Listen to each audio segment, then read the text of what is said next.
It will go down as one of the best private equity deals ever. Over the 19 years, they put $226 million in to Weight Watchers and got $5.37 billion out. $4.7 billion of realized profits.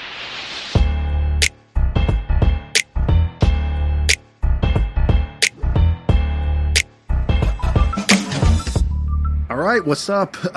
We are back, and we got another episode.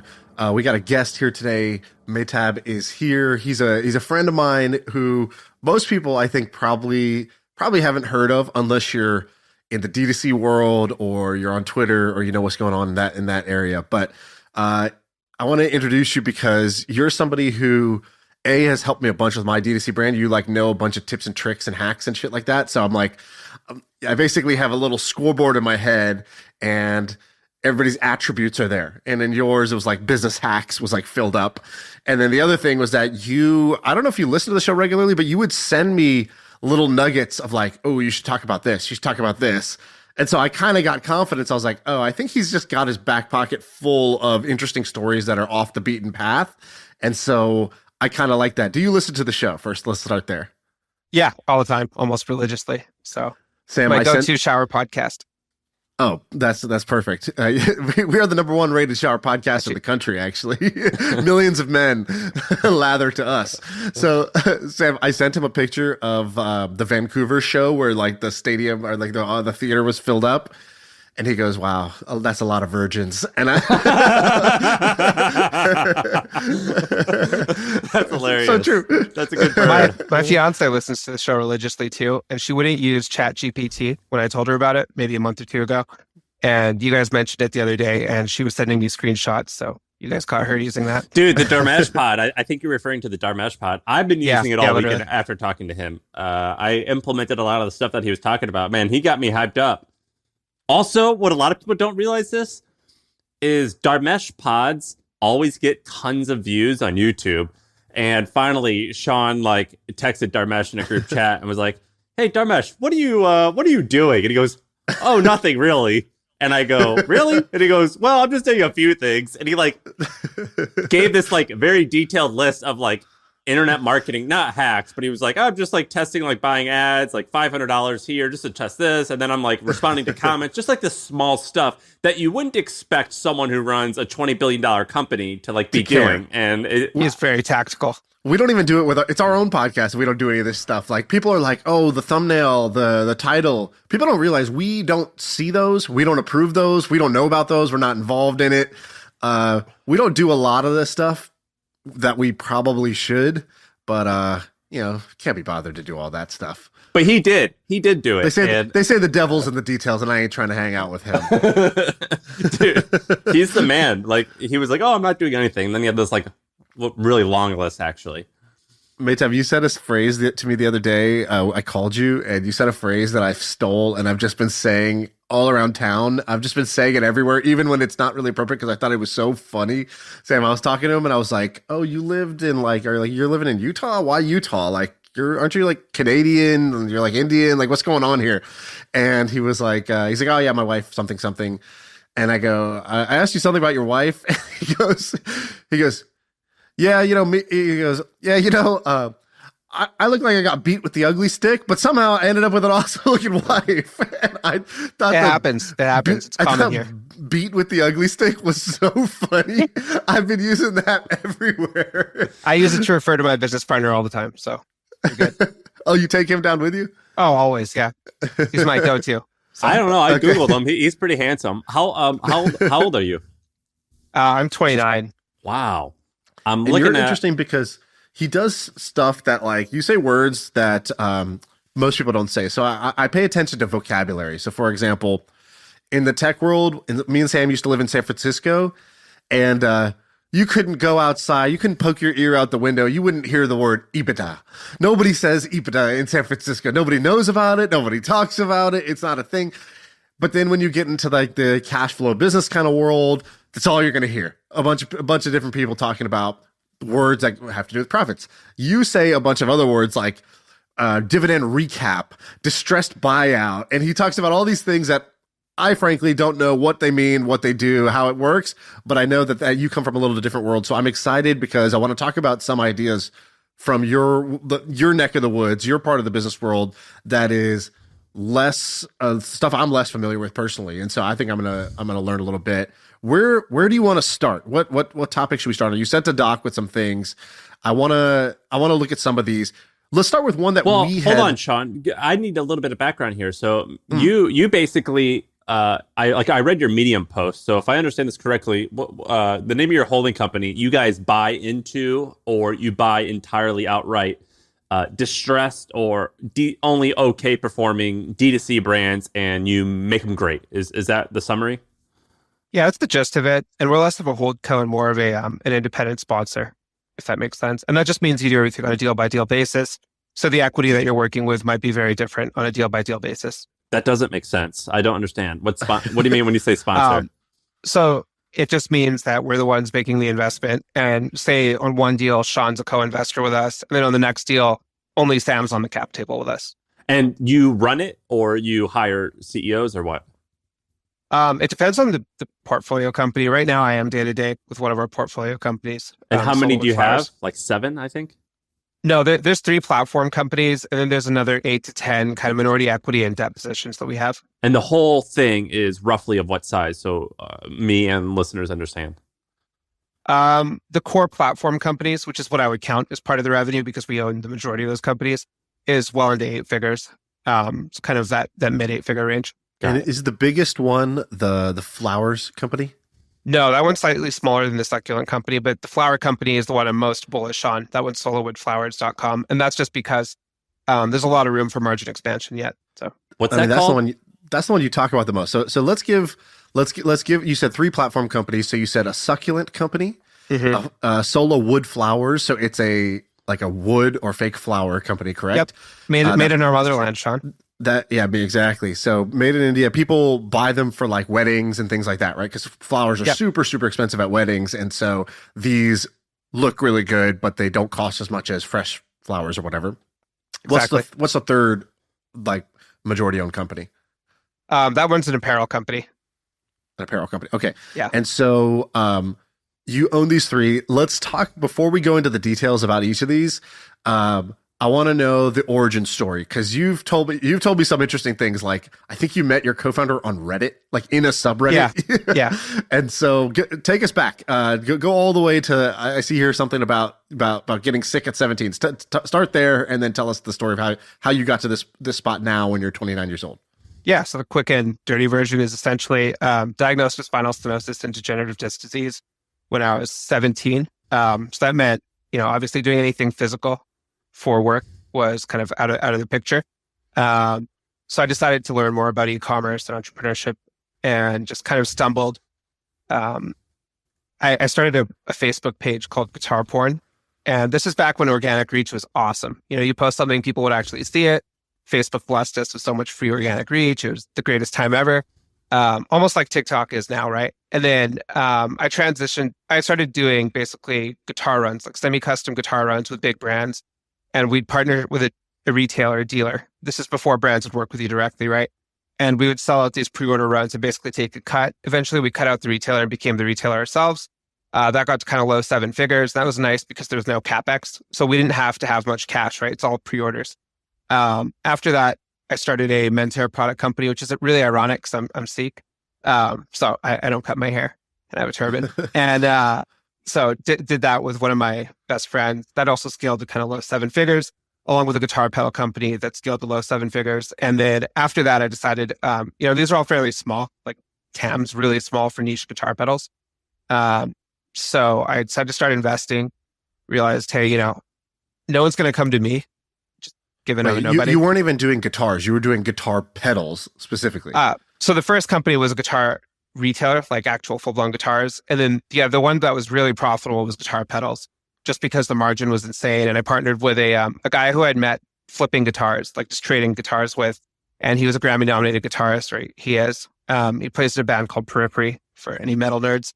And so that went well. Like those were both flowing well in terms of cash. But they're just such small opportunities. Were your products any good, or were they you were just good at the marketing? Because that's my kind of rub with a lot of DTC companies is they have pretty shitty products but slick marketing. No, the products are awesome. I mean, I had like 30 or 40,000 posts in guitar forums by the time I was 18. So I really was into guitar. I used to play 6 to 10 hours a day. So I definitely knew what it took to make a good product. So, okay, cool. Yeah, I mean, like a lot of these companies, like I'll see them like, dude, these are shit. Or like, this is some Alibaba crap that's just wrapped up in something a little bit nicer, but it's still pretty crap. Totally. Like there's no R&D that like made it a superior product. You know what I'm saying? Especially with like a lot of the cosmetic stuff, like lotions and stuff. I'm like, I don't know, man, this is kind of crappy. So did you go to college? Because it sounds like you were doing these when you were like 18, 19, 20, 21. Is that right? Yeah, so I was in school and then I dropped out. It just didn't make sense to stay in school. What did your Indian parents think about that? Oh, they were not big fans of it. That was, yeah. What was your like dropout point? Was it like I'm making X dollars and the X was just like too big or you just didn't have the time to go to school? Why did you drop out? It just didn't seem like the value was there relative to who had the opportunity to interact with on the business end. And it just seemed like there was more opportunity there, if that makes sense. Then obviously I was doing okay in terms of cash flow. So how old were you when you made this podcast called My First Million? How old were you when you ended up making your first million? In cash or equity? Yeah, cash. I don't know. I'd probably put it in like mid 20s, early 20s, like 24, 25. And so you did that through these kind of like smaller e-com things. And then how'd you get into this kind of like private equity style thing where you go and you buy these distressed companies and you turn them around? So how did that happen? Yeah. So in the Great Recession, when I was a kid reading about it, I always thought it was interesting reading about the private equity firms that made money no matter what, like if a company did well or it failed. And I thought, hey, that sounds great. I hate being an entrepreneur because obviously if the company doesn't do well, you fail, right? And that's still the case. It's not like, it's just not as black and white anymore. So I started, but explain that. Why would it work whether the company does well or not does well? Explain how that works. Yeah, we can jump into that a little later, but part of our thesis is essentially investing on how much liquidity or cash the company can generate in a short-term basis. So if you can invest today and pull most of your cash out within 2 or 3 months, there's a lot less risk, right? Versus say you bootstrap something new, you're always putting more and more cash on the working capital side. You need to fuel growth, right? If you're doing a traditional consumer brand, that's less of an issue for something asset light like SaaS, right? But that's the case, then you don't actually end up pulling cash out of it for so long. So where most people focus on equity appreciation, you guys focus on liquidity. You guys focus on how quickly can we pull cash out, whereas most business people just think, how do I make this worth more, which often results in putting more cash in. Is that correct? Right. And that's just one facet of it. We're okay with holding to the long term or being more long-term focused if it makes sense. And sometimes we're just more of a short-term partner. And like, it's not uncommon for a software company to sell on the low end for 3 times revenue, on the high end, if it's fast growing, 10 times revenue. What you just said was you're going to buy a company for basically 1/6 times because you said you want to get your cash in. I can't do that math, but you want to get your cash back in 2 or 3 months. So you're buying it at 1/6 times profit or of cash flow. I mean, like nothing. So right? give us a sample deal economics. So in a situation where that happened. Yeah. So we invested in an adult health and wellness retailer, which is a nice way of saying sex toys. I'm in Utah, so But why don't you ever say the name of the brands? Because you don't want to talk about it. Well, if they're distressed, it's just kind of got it. Okay. Just culturally kind of mean to them. So I'm not like that. But I can send them over. I think I shot them over to Shaan. But so we invested essentially at I'd say a fairly far below market valuation, just because others were unwilling to invest in that kind of company. And this was 2018, back when it was a little bit more taboo than it is now. Now there's a few publicly venture funded brands like Dame, et cetera, in that space. So it's become more socially acceptable, but we got in far below kind of market valuation.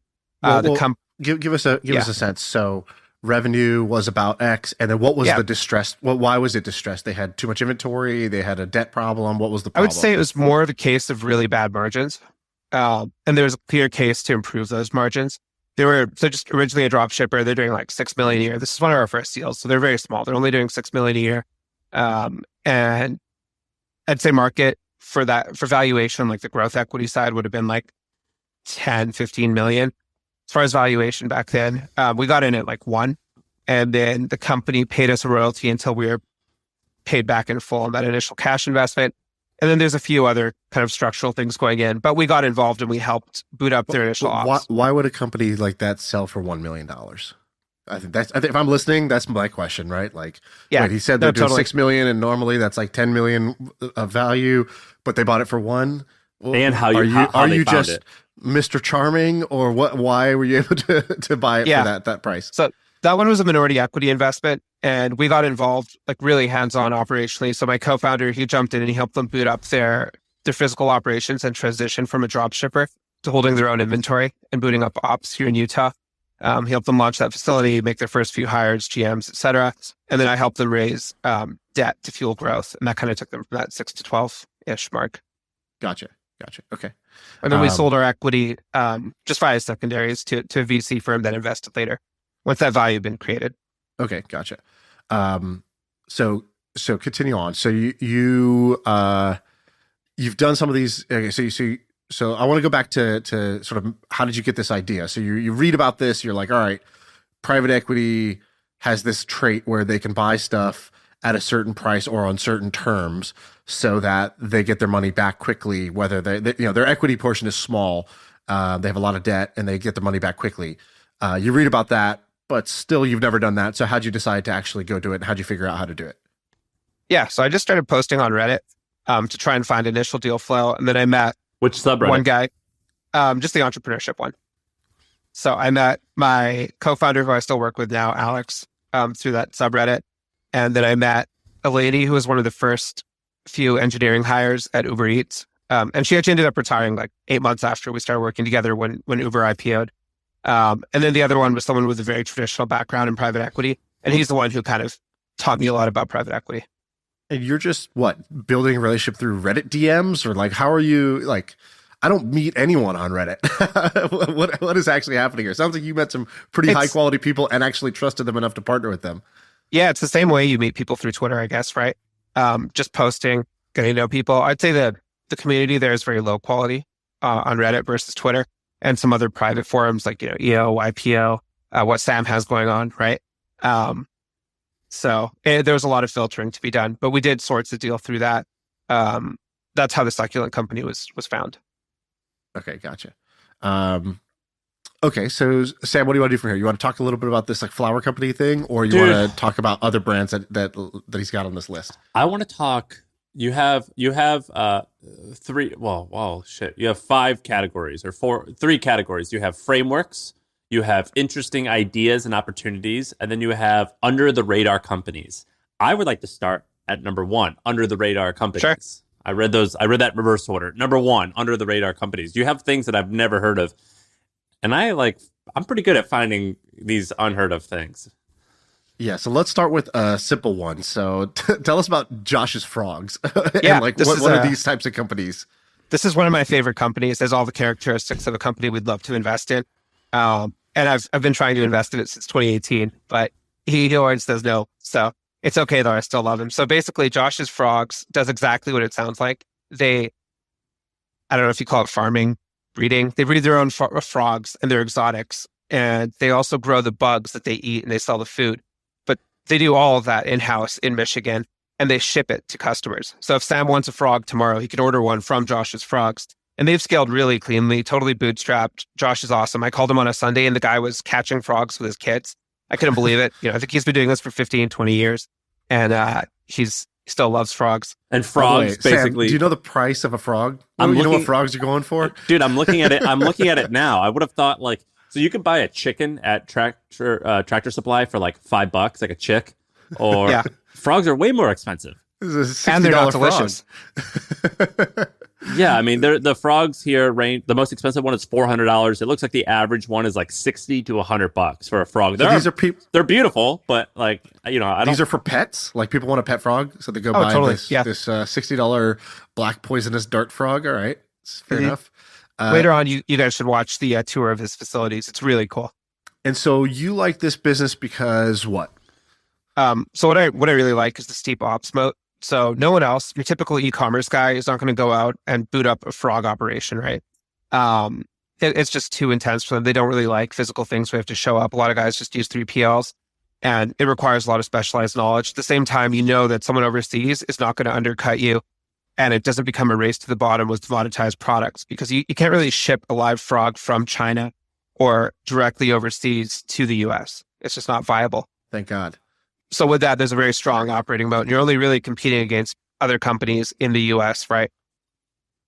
So your cost per acquisition. He's competing against like only people weirder than himself, which is exactly only going to be like 3 other dudes in the country. Yeah, your CPA, your cost per acquisition of customers stays consistent. Doesn't really spike the way you see it spike in other spaces. Josh's frogs, Jack's frogs, Sam's frogs, and Herbert's frogs. Those are that's the big 4 in the frog industry. If you're Josh from Josh's Frogs, what would you sell this business for? Or like, what would be the threshold of, okay, this is interesting, I'll take the offer, or I'll maybe take the offer? Yeah, I can't say what his EBITDA is. And if I gave you a multiple, I would kind of tell you what his EBITDA is. But I would say there's probably, let's say your average D2C business, his size might sell, and I'll just use a range, for 8 to 10x. He would get a premium of a few turns on top of that because of that operations moat. And it's not something anyone can just knock off, right? Yeah, it's super, super defensible. Okay, so, and how did you even find this? You know this guy personally, or you found it? Yeah, I meet him.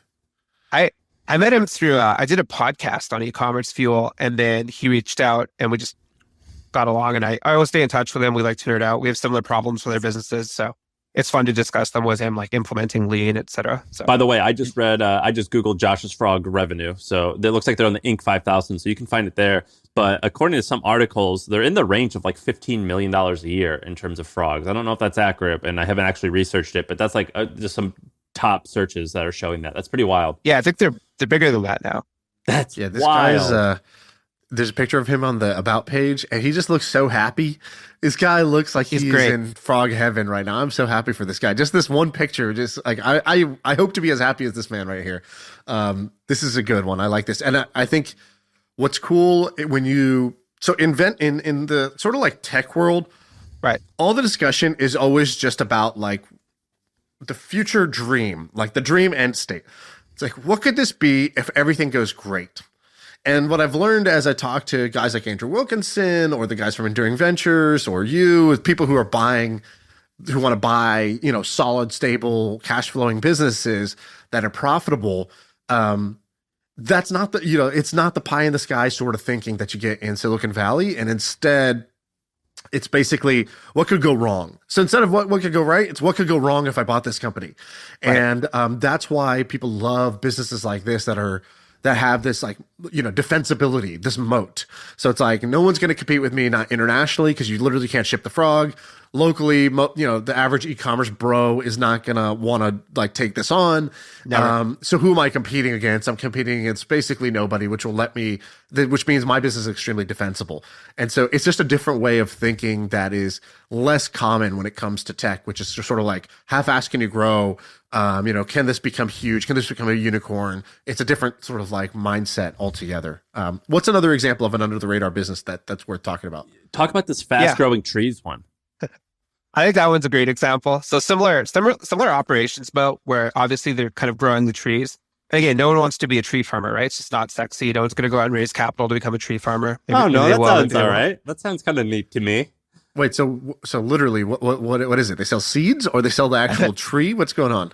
Both. And the company, I first stumbled across the sim when the company was being sold 6 or 7 years ago. And I think it went for between 100 million to 120 million. And it looks like they've grown quite a bit since then. I wouldn't be surprised if they're worth closer to double that now, just with their website rehaul, et cetera. They had a very their traffic estimate shows it went from, it's like at almost 3 million uniques a month. That's pretty crazy for a tree website. Their website says, so cool. So here's their H1. Flowering trees are it. You'd hate to miss out on the hottest trees of the season, wouldn't you? Shop now. Over 1.5 million happy customers. And so what you see is, I don't know what type of tree this is, but it's like a grown tree that's purple. It does look beautiful. It's a beautiful tree. And I just think it's hilarious. You'd hate to miss out on the house. Flowering trees are it. That's like, like Gen Z people are like, he is him, she is her. Have you seen this, like this trend? Flower trees are it. This is awesome. Yeah, I mean, it's a really defensible business. It's cool. It kind of no one would really expect something like that to be that large, right? And so what do you buy? You buy a tree that's mostly grown already, and then they come and plant it? I think you plant it. I think it shows up and then you plant it. Oh my God. In your property. So if you want a tree to like, for more privacy, say privacy hedges or something similar, or just trees in general, this is where you go. How much revenue do you think they do? Get your fix. I have no clue now. Again, I'd be really surprised if it was less than 100 million. In revenue? This is crazy. I'd say probably closer to like 150.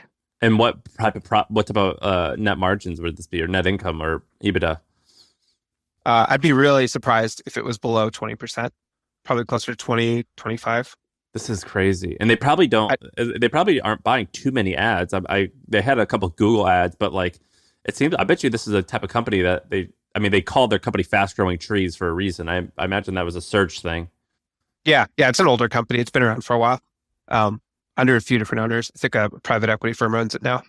Man, who would have thought that, like, when the internet came out, it's like, yeah, people are going to be able to like buy things online. It's like, there's some guy out there who's like, they'll buy trees online. It's like, no way. Why would I buy a tree online? That sounds like the most far-fetched thing. And then here we are, $100 million selling fast-growing trees online. You could buy this, by the way. Look at this Italian cypress.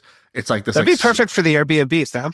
Yeah, I'm looking at this and I think this is pretty awesome. Like they have some beautiful hedges. There's like fruit trees. I mean, this is pretty amazing. I understand this. I'm getting to the age now to where I appreciate a good tree. Yeah, this is pretty crazy. Okay, I like this one. Give us another under the radar business. Yeah. What seems more appealing to you? The first. Well, let's do the Betty's one, and then we've talked about this CSC generation thing, and we should. But you have more info on it than we do. So let's do Betty's and then do the CSC.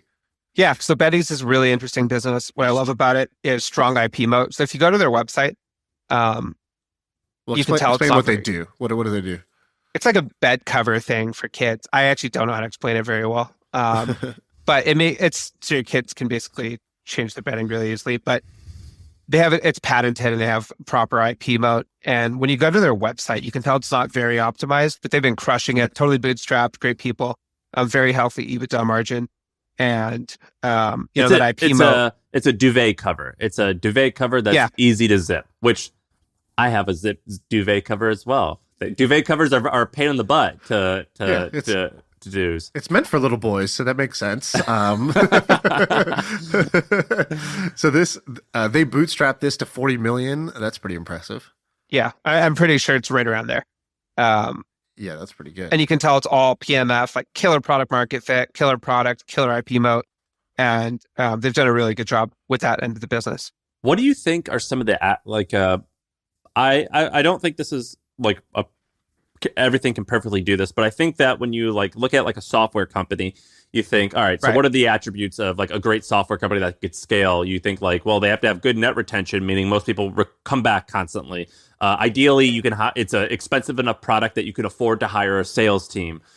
Things like this. Like there's like a handful of checklists, and then there's lots of examples of things that don't check the checklist that still succeed. But what are the handful of check boxes that you have when looking at or building a D2C company, particularly things that people don't think are true? Like, for example, like in the cool kid circle, and when you're 22, you want to create like, cool shit that Gen Z buys.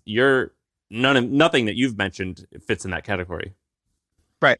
For us, what we found is the most consistent moat, and some people are different, right? It's just the moat that's worked for us is that operating moat. So anything that requires physical manufacturing, it has a good reason for that manufacturing to be in the US or Mexico is great. And we found that, like, I'm not sure if you guys are familiar with lean manufacturing. It's just like a philosophy behind, I guess, running a manufacturing operation. Like the Toyota thing, right? Yeah, exactly. It ports over very cleanly from company to company, but marketing does not, right? What worked with your paid ads for a company with, let's say, low AOV, but really fast consideration period. So, something like clothing. I see clothing, I buy it. It's very simple compared to the marketing side for something with a long consideration period. That's very different teams, totally different strategy. nothing will really carry over cleanly. But on the manufacturing end, it carries over cleanly company to company to company.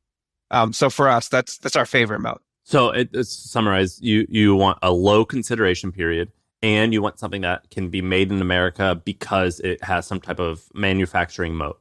Anything else? Well, we don't actually care about the consideration period. I think it's just like a natural challenge in any vertical that you get into, right? If that's there. But for us, we only really care about the manufacturing end now. And then obviously the way we enter the deal is really important too. And that just, if you pay next to nothing for something, the odds of making it work and making money on it are much, much higher than if you overpay on entry. I want to talk about this agency stuff because, the interesting thing about, people like you in the D2C world is they're oftentimes really, really good at acquiring customers because it's kind of like the D2C folks oftentimes are pretty good now. Before it was the gaming company. So like if you met someone from a gaming company or from the ad tech world, like that meant that their internet marketing chops were like pretty good. Now that D2C or now that Facebook is harder to buy ads on, the people who are succeeding oftentimes are quite good at that. And Shaan and I have a bunch of friends who are starting recruiting companies, and which is really interesting because recruiting companies isn't new. Outsourcing isn't new, but people are putting sexy new packaging on it. And I guess from what I'm guessing, because you have it on here, is they're doing a really good job, or historically they've done a poor job of acquiring customers, and you want to apply that to that space. Is that right? Yeah, I just think it's a really interesting space in general. But I think some of these agencies are really heavily focused on, say, the Philippines or other countries in Southeast Asia. We've noticed there's a lot higher quality talent in places like Mexico, and you don't lose the same negatives associated with hiring in the Philippines are not there in Mexico. So for example, you could build an office out there and fly out and be there in person in a few hours if you live in Texas, right? And the wage disparity is not as high as you would think for really, really good talent. You're only paying just a large number, but it's not actually that bad, 30% more than you would be for someone who's great in the Philippines, maybe 40% more in Mexico. But again, you can visit them in person, which is really big. You can have them fly out. And again, it's big for us because we do a lot of manufacturing, right? So they can actually understand the product or interact with the team in person. So your retention goes up. The quality of work is much higher. And we've found the quality of applicants is much, much higher in Mexico too. So if I did start an agency, it would be focused on solely talent in Mexico. And just for example, when we're hiring a customer service role, like a new manager or director, we're getting people who used to head up Uline. Are you guys familiar with Uline? I just use it to buy like boxes. Yeah, we use it a ton for like when we had our warehouse. Yeah, so their customer service is awesome. But we got one of their former directors, and his salary ask was really reasonable. It was like, I think, $5,000 a month, but his talent was the equivalent of someone who's $200,000 in the US. I can't find this client info. Have you heard of HubSpot? HubSpot is a CRM platform, so it shares its data across every application. Every team can stay aligned. No out-of-sync spreadsheets or dueling databases. HubSpot. Grow better. Yeah, you have one agency idea on here that I think is a no-brainer, which is site speed. So we have this problem with our store, but I think everybody has this problem. Like, basically, if you're selling something on the internet, one of the easiest levers and the biggest levers you have is your site speed. Because if you have a slow loading thing, you're just going to lose traffic. You're going to lose customers as you have a slow loading page. You're also going to suffer in terms of your Google rank because Google takes into account your page speed as well. And it's really easy in the e-com space to have slow pages because what happens is you start with a Shopify store, you install 15 plugins just to get your Shopify store to do anything because like you can't basically run a Shopify store just out of the box. You're going to end up installing a bunch of apps, and each app injects a bunch of code into your page. And even if you delete the app, the code stays. There's no you have to manually clean that up, which is kind of insane and probably a business of its own. But basically site speed is a problem that I think we've hired 3 different folks to try to fix our site speed, and all of them I'm like, they claim to do something. I have no idea really if they're doing a great job or not. I don't think that they are, because the next guy comes in and says, oh man, your site speed sucks, let me fix it. So I think this is a product that I wish existed and I think could clean up, because it's clearly accretive to the person. But explain your thinking on it. What did I miss? Yeah. So it doesn't really require much in terms of dev skill. It's not like you don't have to be great at the dev end to actually do most of these changes. And it's almost like a checklist that's very portable, company to company to company. It applies very cleanly. So for example, changing the order in which your pixels fire for Google Analytics, Facebook ads, etc. You can delay some of those very slightly and dramatically increase site speed, and it won't really hurt the business that much. Right. That's just an example of one quick fix you could do. Or certain apps do not compress images properly. So Judge Me, the review app on Shopify for a lot of sites, it does not properly compress images. So if you just apply more compression to those images, your site speed goes up at the product display page level or wherever those reviews are. So how would you acquire new customers for this? Honestly, I would probably just go. Have you guys used BuiltWith before? Yeah, we love it. Yeah, just go to BuiltWith, full list of websites, make sure they're doing a certain amount of revenue or at least have meaningful revenue coming in. Just cross check that against something that shows traffic, right? Like Alexa or something. And from there, I think you would just ping them if their site's slow, right? Yeah, just cold email, I think is the way to go with this. If somebody out there wants to do a site speed shop, just DM me because this is a no-brainer. I'll be your first customer and I'll help you get the next 10. And you could even just charge this. You could charge purely on contingency too. It's really cool because you can see a black and white effect. Yeah. If you've done a good job. And again, it's really easy to do a good job. It's just nobody specializes in this for some reason. So yeah, and it's a moving target. Like you'll do it, and then like 6 to 12 months later, they'll need it again because they've installed a few more things. They hired somebody who didn't know how to compress images before putting it up. They started using this new tracking software for heat maps, and then boom, now you need it again because you've gone from an A rank back to a C rank on these site speed graders that are out there. I'm surprised the site speed graders don't have these agencies, or maybe they do. I haven't actually looked, but like, does GT Matrix or one of these companies that have the site speed score, do they not offer a button that says, by the way, we could fix this for you? No, they should though, to your point. Oh my God. It's really easy, especially if all these e-commerce sites are on Shopify, right? It's very just checklist. Yeah. So that's the other move. You should buy that site. You should buy the site speed site that checks the speed and then just add this button at the end. That's the agency service to fix the problem. If they don't do that already, that's kind of crazy. How are you balancing your time? It seems like you've got a bunch of stuff going on, and ideas are worthless, but it seems like a pretty good idea to me. When I'm hearing this, I'm like, that's kind of an interesting. I actually seems like that has legs. You've got a good network. You could probably spin something up fairly quickly and scale nicely. How are you balancing doing everything that you're doing? About 15% of my time is on the investment end and managing our minority equity and credit positions. And then the rest of the time is just spent on the floral business. There's a pretty big lever that we're pulling right now with booting up another operating base, like a manufacturing base in Mexico. And that'll get our EBITDA to kind of 5 or 6 million. And then from there, it's a pretty good valuation. So we just want to get that over the hump. And then I'll probably slowly phase out. But my co-founder is solely involved in that company. And that's called Sola Wood Flowers? Yeah. Sam, when I met Mehtab, I heard what he was doing. I was like, I told him two things. I think I go, how do I invest in this? Because if you're willing to go down and move to Mexico and build your manufacturing facility, you're going to win. Like Paul Graham has this essay that he wrote called Schlep. And he basically describes the guys from Stripe as being willing to do the schlep work. And he's like, in a lot of businesses, there's basically some amount of schlep that you have to do. And for Stripe, they had to do all this like banking stuff that was kind of like annoying and bureaucratic, but they didn't really view it that way. They were so young, they didn't really know what all was going to happen. They didn't really realize how much they would have to do. And B, they were just willing to do it. And you are willing to do the schlep. Like, you're like, oh, you're like, I'm looking for operationally intensive things. That's the opposite of what I'm interested in. I'm like, I want the least operationally intensive thing, but I get why you would want it because it's super defensible once you have it. It's very valuable once you do it. And it's very simple once it's fully set up, if that makes sense. Once you have like the best practices for lean manufacturing running, it's very simple to keep the manufacturer running versus like a D2C brand that's really reliant on the marketing end, right? Yeah, exactly. And so I told you, I remember being like, hey, can I invest in your Mexico thing? Like your facility there? I think that's a great idea. And then I also told you, I was like, man, I feel like you play the game on hard mode. You're super smart. And you are like, I'm going to go do distressed turnarounds of D2C businesses. That's like multiplying 3 hard things together. And I was like, why do you do this? You could just, there's easier options. And you were like, no, I like this. I like, it's I fun. like playing in the mud. Once you get a really good deal, you can't go back. I'm Indian. I need to get a good deal. I need to get a good price. So.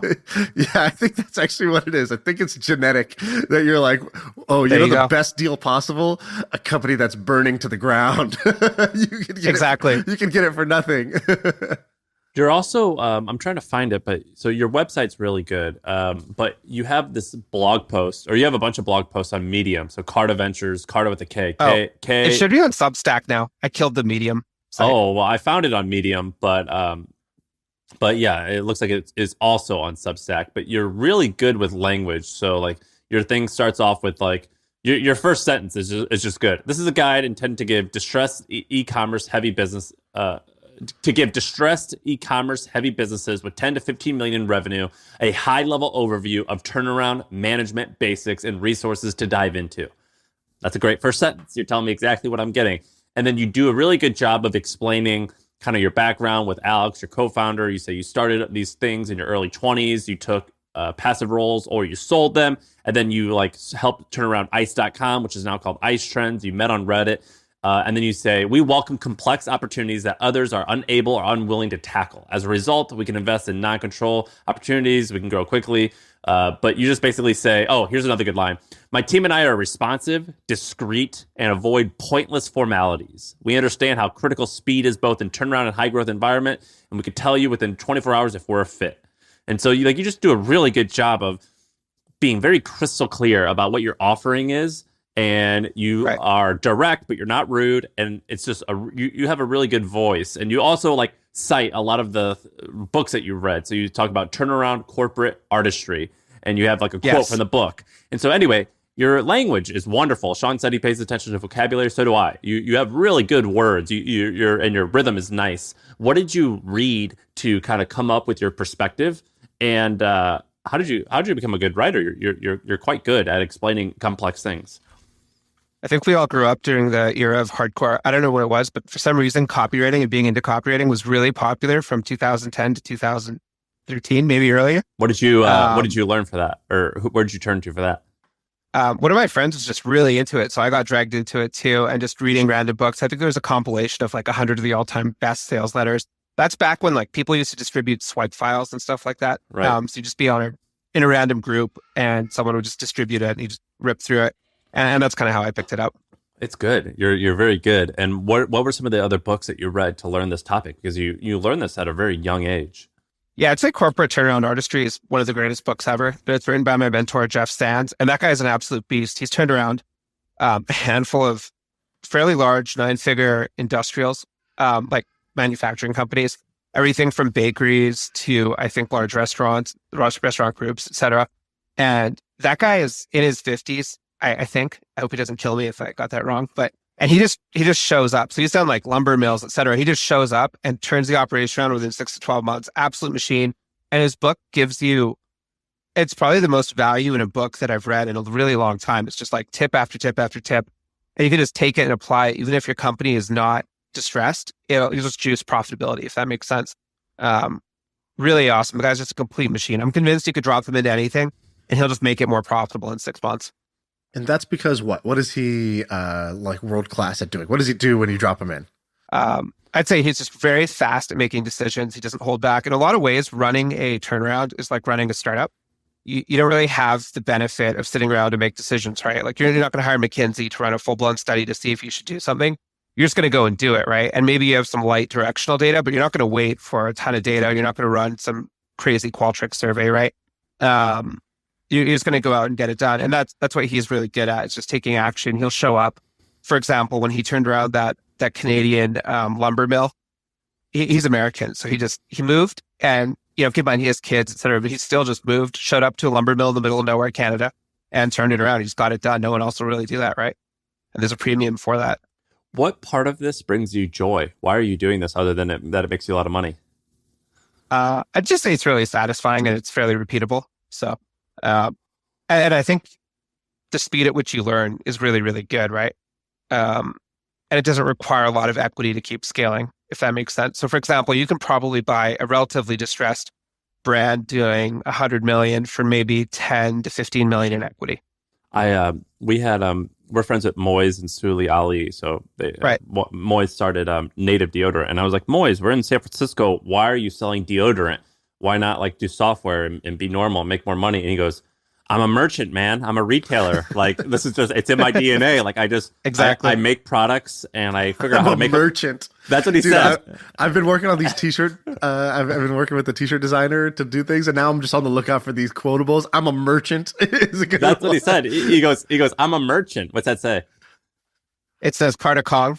And then this is a banana that says IRR, like internal rate of return. That's so funny. Well, and Moise also said, he goes, my first favorite phrase in the English dictionary, distressed asset. And it was funny, but he goes, I'm a merchant, man. Like it says, I don't know if it's like an immigrant thing or what it is, but like because I know their family also owns homes, like lots of single family homes that they rent out, and they own gas stations. Right. And a lot of my Indian friends and Pakistani friends all do that. They have gas stations, things like that. And I'm like, I don't know, man. Maybe it's just something in the culture where you're just geared towards small business. But yeah, and like for you, is it the product that you like, or is it just like I just like making something that provides value, and I just like optimizing it for profit? I mean, what do you think is driving you towards this? I'd say the distress side is really interesting because it's like a game of chess with the existing creditors, existing cap table, and kind of figuring out how to squish it together to make it work, right? So maybe you have like really angry senior lender and just convincing them like, hey, give me the position at a decent price. I'll come in, I'll turn it around, and eventually you'll get right side up, or at least you'll make more than you would just liquidating these guys.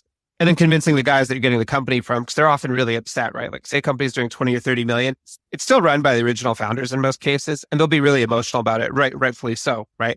So kind of figuring that side out is really, really interesting. And then obviously the operating end, I don't like it as much as my co-founder. He really loves the operating end, but that can be a lot of fun too. Just coming in, getting rid of the bad apples very quickly, and then building out a team and kind of reviving the culture. There's a story of, what's the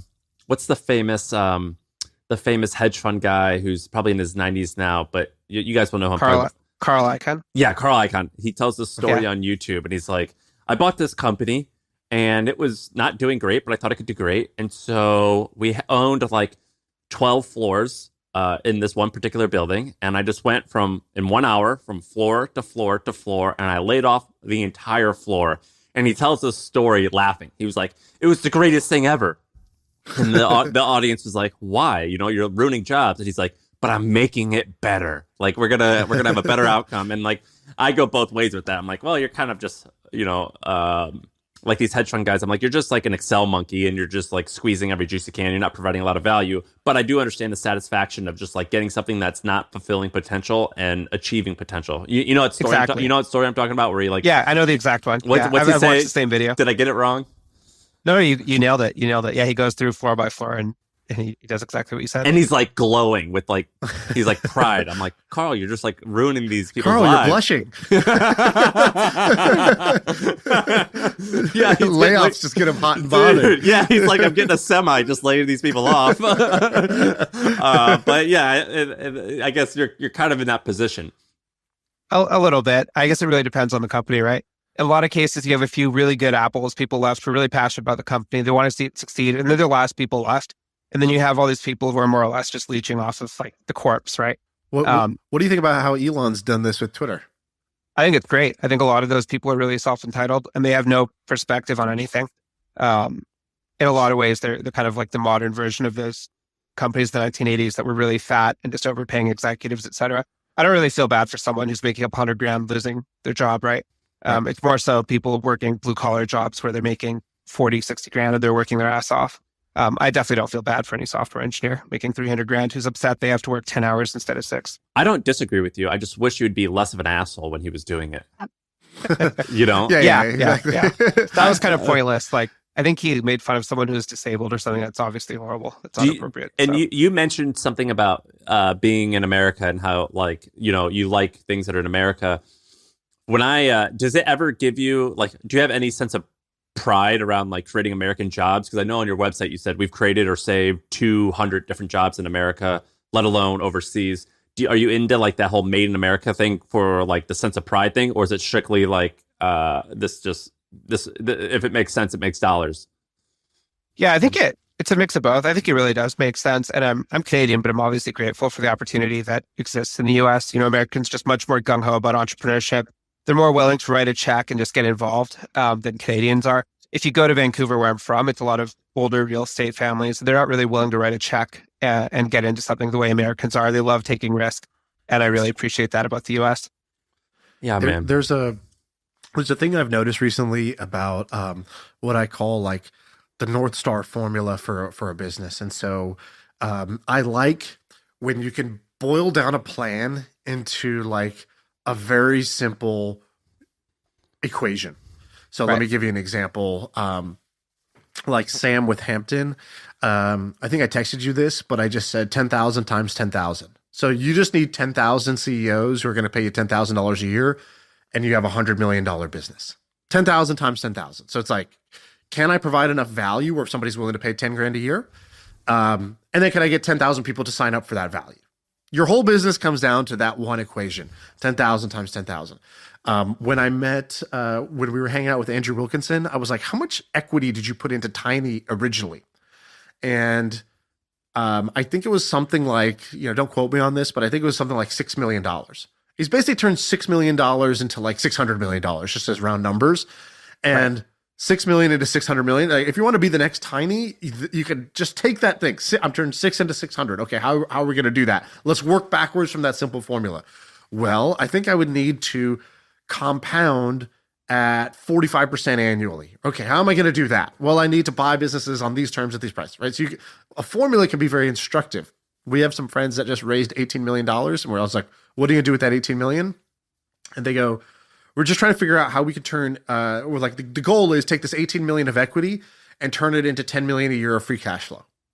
It's like, okay, like that's a clarifying equation. And I'm curious, Mehtab, for you, like in a best case scenario, how will this have played out? So like you go to the start. I don't know, how much equity did you and your co-founder put in as like your seed capital to get your whole business off the ground? Well, it's kind of weird for Carter because we both had a few exits beforehand. Like he'd sold a company that he got to kind of low 8 figures in his early 20s. So he put a bit of cash, but we put in, I want to say a couple $100,000, like $200,000-300,000 to start making investments. So and maybe you've put in more over time. I'm not sure, but like whatever that's. Oh yeah, we reinvest everything more or less. Yeah, but like just the out of pocket, like initial, not reinvestments from the proceeds of what you've been doing. But just have you had to take something out of the checking account or savings account just to recapitalize the business in any way? Or no, it was like $200,000-300,000, and then anything else we put in was reinvestments from what that $200,000 or $300,000 has made us. It was reinvestments from what that $200,000-300,000 that we put in initially was. Okay, amazing. So you're going to go from, let's say, $300,000, and like if this all plays out the way you want, fast forward, I don't know, 10 years or however long you plan to kind of do this. What would be the big win for you? How much would the portfolio be worth for this to be like a home run outcome for you guys? Yeah, we are really goal driven. We're a little bit weird that way, but we both want to tackle increasingly large distressed deals. And that's what we get pleasure from, I guess, just kind of fun doing it. And we'll just keep doing it until we don't have fun. So our goal really is get this floral company, I think, can easily get to 100 million in top line. Like our allowable customer acquisition costs will go up by 30-40% once we finish with a few manufacturing transitions. Hold on. So you're not goal driven. What does that mean? I don't even, that's like not English to me. How do you function without goals? I just like to do hood rat stuff. Just whatever's fun, right? Dude, he's like you're like the dominatrix of PE. You just get pleasure. You get pleasure like oh yeah, you like that? Eat it up. Ooh. Yeah. That's going on. That's my new LinkedIn subheader. Yeah. You just love the act, man. You just like the act of someone you whisper IRR into your ears and you're gonna get weak at the knees. Well, it's just fun because you get to learn from people like you two or hang out with other people that are really interesting.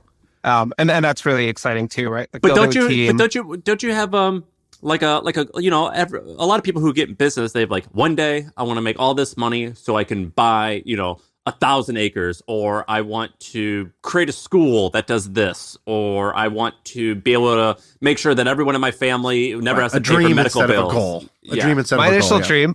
My initial dream and my co-founder's dream, this before we met, it just turned out we had like the same target, was to make like $5,000 a month. That was it. That's how it starts, man. That's how it starts. And then you realize really that. Then you realize that you know what I've noticed. I have all the same goals. Hold on. What I've noticed is this, dude. You didn't start like this. I had the same thing, and the goals always change. But you said when you started, you guys have had wins under your belt. So no. I mean, before that, like, oh, okay. Like early on, like when I did my first thing, I was like, I'm going to be stoked if I make $60,000 a year. Okay, yeah, of course. But what about now? Like what's like the vision, the long-term vision that you that kind of keeps you excited? Maybe sometimes it's buying shit, giving shit away, helping your family, whatever. Right. I think getting this one portfolio company to the next level. Either selling it or re-leveraging it, taking out cash, and then raising a large fund is probably like our immediate short-term goal the next 2-3 years. Dude, that's when I was in college. That's so not what I thought it was going to be. Sorry, go ahead. When I was in college, one semester, me and my buddy Trevor and our other friend Dan, we had read the card counting book. This was before the movie came out, 21. But oh my god, the book Bringing Down the House was out, and we were like, oh, not only are we going to count cards, we decided to create an underground blackjack club on campus. And so we started preparing, and we were like, and because we had read this card counting book, instead of just doing the obvious thing of being like, cool, let's just invite some friends over to play blackjack at low stakes. Let's see how it goes, and we'll go from there. Right? That's how you would do it if you had any ounce of IQ in your brain. Instead, we were like, okay, let's go buy this like fancy blackjack table. Okay, cool. We now we're in the hole, and we've got this like fancy thing. And then let's run all these practice simulations to see how bad we could get beat. And then what if somebody comes and count cards? What's our security going to be? We were worried about all this stuff that didn't matter. And we spent, no joke, like the entire semester at college, which is like, that semester cost each of us probably like $40,000 just to be there.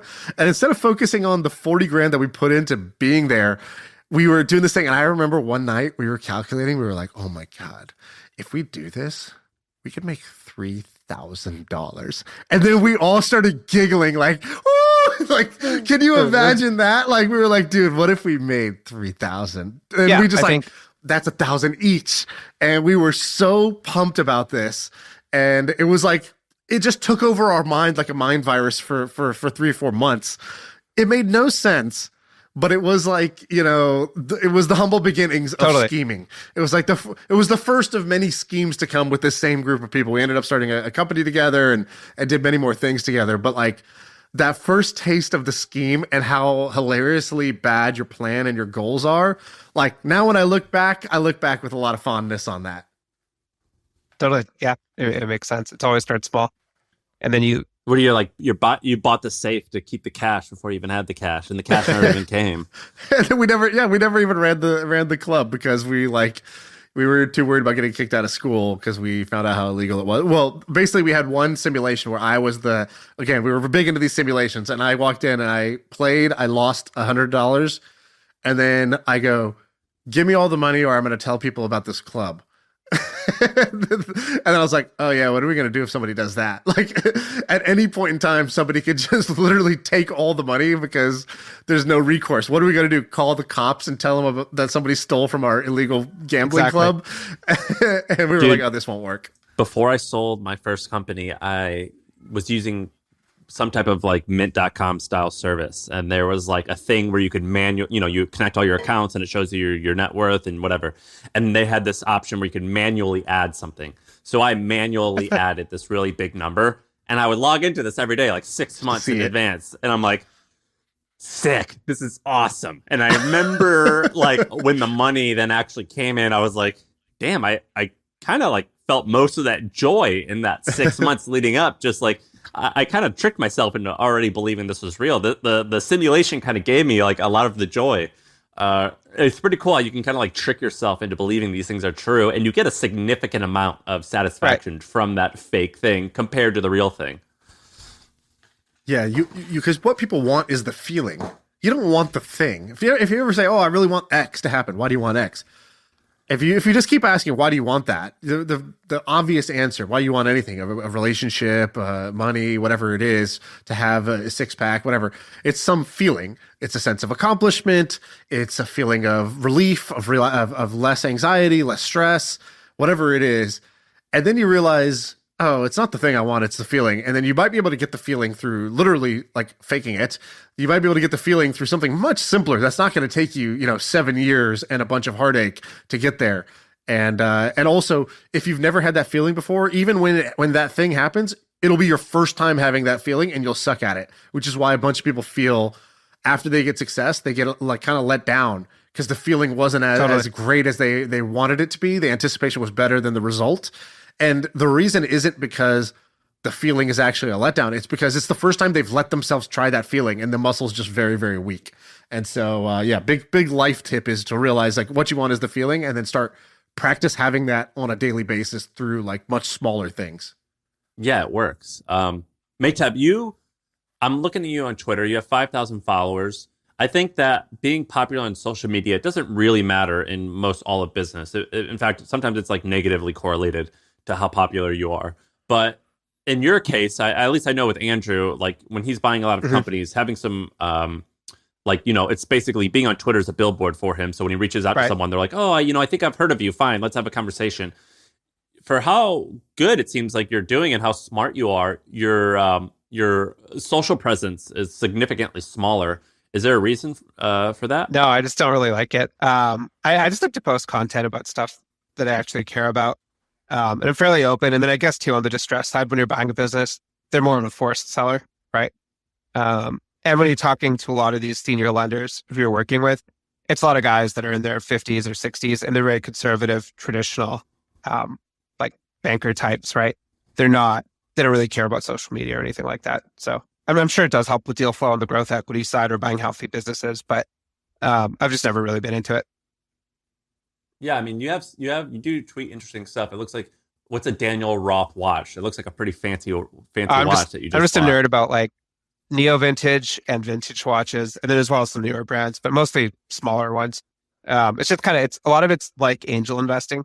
Like if you buy into an early independent brand, which is just like a watchmaker basically going at it, sometimes they can appreciate in value significantly, and you get a pretty cool watch for the money. Plus, you support a small business; they'll build you whatever you want. So it's like a win-win.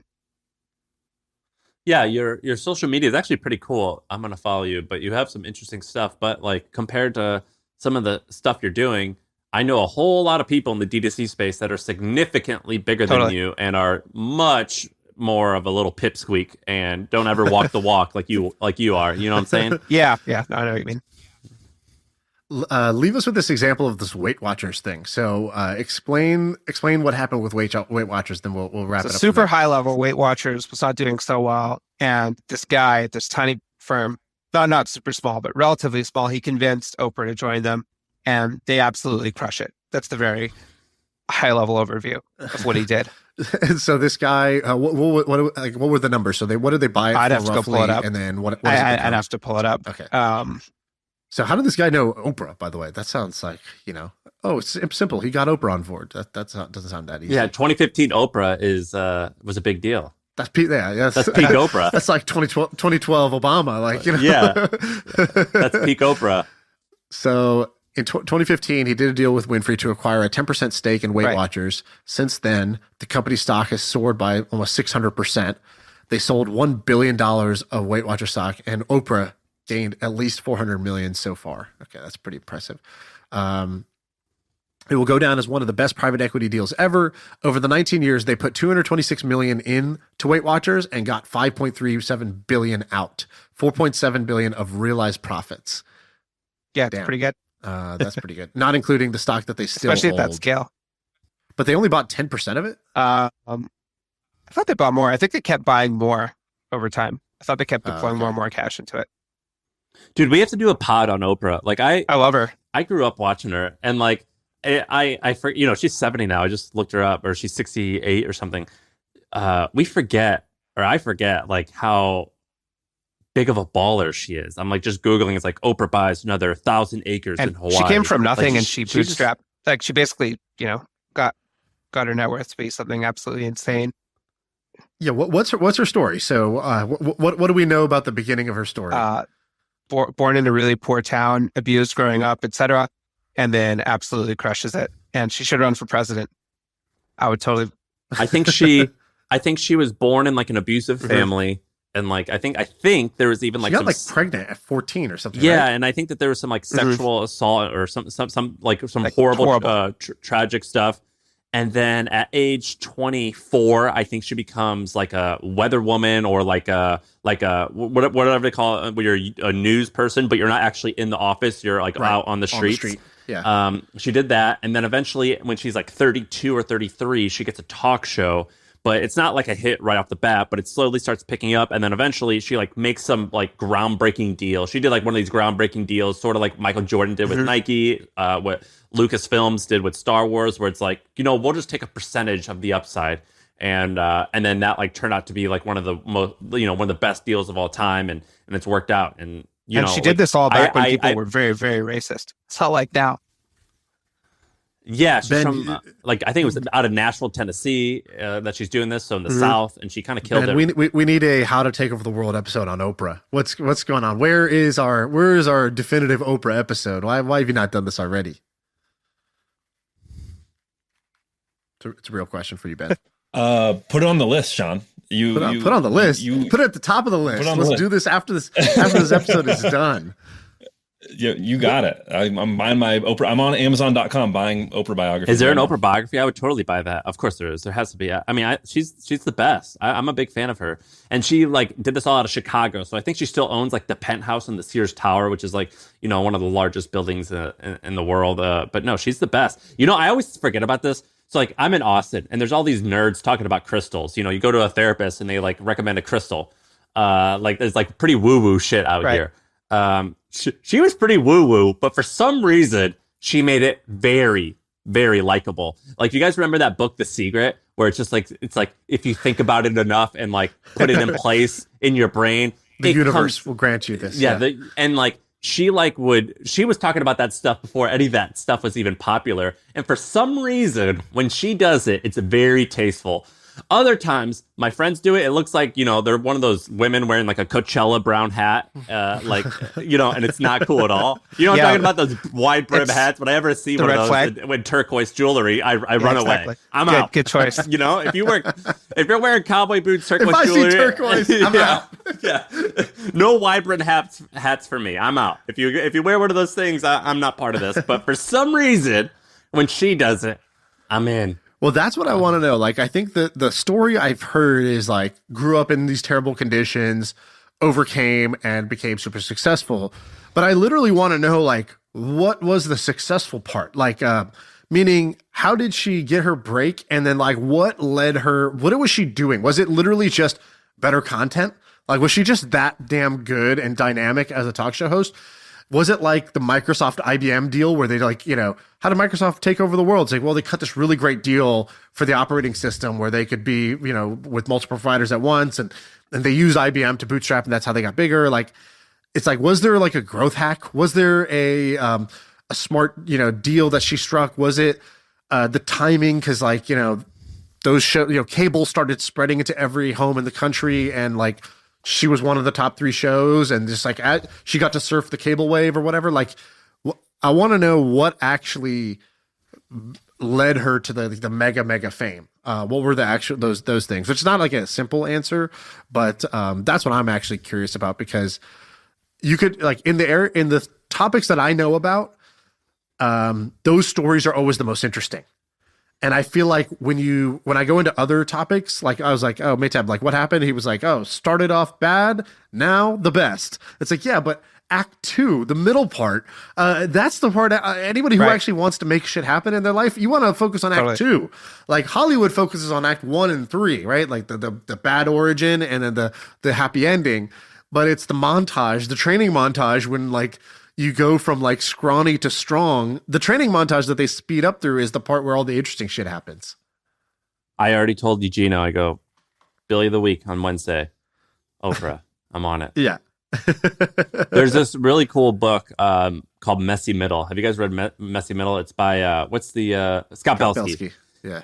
The most dreamy guy of all dreamy guys. Scott Belsky's the man. Scott Belsky basically started there's a guy named Scott Belsky. He started Behance, which is where designers could host their portfolio. He started it, bootstrapped it, had a $175 million exit, before it became very successful, he said he had like $50,000 and he invested like $15,000 into Pinterest at a $3 million valuation, $15,000 into Uber at a $3 million valuation. Each of those, you know, $50 to $100 million outcome. Plus, he owned 75% of his company when it sold for $175 million. So very, very, very successful. Now it's looking like he's going to become the next CEO of Adobe. So huge deal. He's got this awesome book called The Messy Middle, and it talks about how, like, you know, starting things can be somewhat easy, but once you start that, then there's once you start it, and then there's the middle, and you have the end, and the end's the kind of the easy part. Right. You know, things are just kind of working. But the messy middle is that 10-year period where it's like, is this working? Is this not working? And it's a really cool book on how to like navigate that period. And and I love that title, The Messy Middle. Yeah, great title, great guy. He came on the pod once a long time ago. We should bring him back. But yeah, he's on your like Mount Rushmore of dreamy dudes. I feel like you got Huberman up there. You got Belsky. Who else? It's basically like men with strong, good looking. Yeah, you gotta have jawlines. Yeah, yeah. You need a good jawline and a clear cut jaw. Dude, have you seen Scott Belsky's jaw, man? He's got a strong chin. I know what I'm googling after this. Chin. Talk about not a distressed asset. That guy's chiseled. Yeah, that's a blue chip stock right there. Yeah, he also just dresses well. And I feel like dressing well is this like really easy thing to do that nobody does. and he does an amazing job of it. Especially in tech. I know. He's the man. Because he lives in New York, dude. All those guys are stylish. He lives in New York. Yeah. So he's got that leg up. Dude, I've never been to his house, but I've been to his house. I know exactly what a guy like that's house looks like. It's basically, I can picture it so clearly in my mind of how immaculate like the design is of that guy's house. He invested in the hustle. He wrote us a very small check, and I got the paperwork for where to send the docs to. Immediately, I looked up and I like saw the house, and I could tell you off air, it's exactly what you're describing. You didn't even describe it other than using some big words, and it's exactly how you're describing. Sam, do you want to hear something funny? Is, I tried to in 2018 when we were hunting for deal flow. I stumbled across the hustle. I'm like, this is awesome. I should try to invest in this. So I messaged you on Facebook, but no reply. So, I'm sorry. You should go pull it up. It's just kind of funny. This is your revenge No, moment. sorry. It's kind of funny. If I would have got, that would have been a good investment, but. It would have. I'm sorry. And maybe you would have known Scott. You know, I could have helped you connect with my boyfriend Scott. Maybe you too could have Zillowed Scott's house. Wow, this thing's awesome. Yeah, we're friendly. We're not friends, but I've Googled his house. He's not Googled mine. Yeah, I can tell you what type of couch he has though. But dude, thanks for coming on, man. Thank you. It was fun. You're awesome. I'm gonna go and find that. I just pulled up Facebook. I'm gonna find that message. It's just kind of funny. It's from 2018. It's like, hey, I'm an angel investor. Please let me invest. I like what you're doing. What's your here? Does your last name start with a B? Yeah, Bogle. If you just type in BHOGAL. Yeah, I see it. Sorry about that. See, good deal flow. Would have been there. Should have messaged you more. Should have asked you. Dude, I saw a post on Reddit yesterday. It was a map. I don't know if this might be fake news, but it was it was like one of the most popular posts on Reddit yesterday. It's a heat map that shows the average life expectancy by town, and there's literally a 20-year age difference between like New York, California versus like the South. It's like, you know, people in the South are dying at like 60 something, and people on the coast who are living like, you know, sort of the yoga and salads lifestyle are living till they're 80 on average. And then you can see these small pockets like in Florida. It's like the retirement community where people like migrate into. Yeah, like they're Jewish also New Yorkers. living for a long time. Yeah, the Jewish New Yorkers who moved down there, they're living for a long time. Everything around it is surrounded by The Walking Dead of people who are going to die at 60 something. And there's it's like Boca Raton kills it, and then like Fort Lauderdale is like as a 30-year shorter life expectancy. I asked my data guy. I said, please overlay a map of Chick-fil-A's, and it was a perfect sequence to like to the dying early crowd, which is unfortunate for me because I love Chick-fil-A. Chick-fil-A's not healthy? Well, we're screwed. Dude, thanks for doing this. We appreciate you. Yeah, no worries. Thank you.